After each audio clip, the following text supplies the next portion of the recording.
ایک साहब से मुलाकात हुई। जदीद मेयर के मुताबिक वो एक आला तालीम याफ्ता इंसान है। गुफ्तगू के दौरान उन्होंने बताया कि उनको मुताले का बहुत शौक है।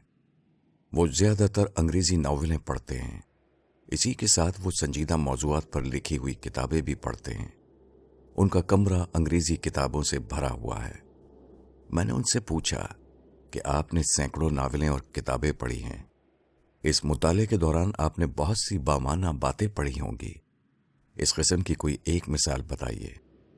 वो बहुत जोश व खरोश के साथ ये कहते रहे कि मैंने ऐसी बहुत सी बातें पढ़ी हैं, मगर वो कोई एक बामाना बात न बता सके। मैंने कई मिसालें देकर बताया कि बामाना बात से मेरी मुराद क्या है, मगर इसरार के बावजूद वो ऐसी कोई एक बात भी न बता सके। इस किस्म का तजुर्बा मुझे बार बार हुआ है। मैं बहुत से ऐसे लोगों से मिला हूं जो अपने आप को साहिब मुताला समझते हैं। वो सफ़र और हज़र में किताबें, ख़ास तौर पर नावलें पढ़ते रहते हैं।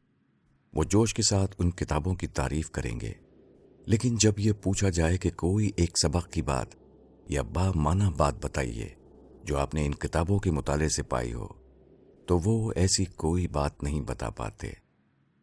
इसका सबब क्या है? इसका सबब ये है कि ये लोग किताब को तफरी यानी इंटरटेनमेंट के लिए पढ़ते हैं।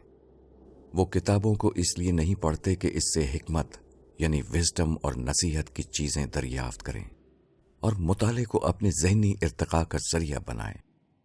और जब मुताले का मकसद तफरी हो तो वो हिकमत के उसूल का ज़रिया कैसे बन जाएगा?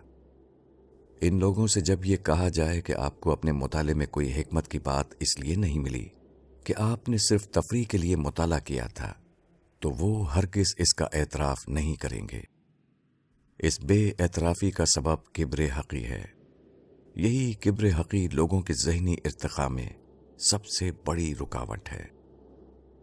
मौलाना वहीदुद्दीन खान, अर-रिसाला, जनवरी 2019।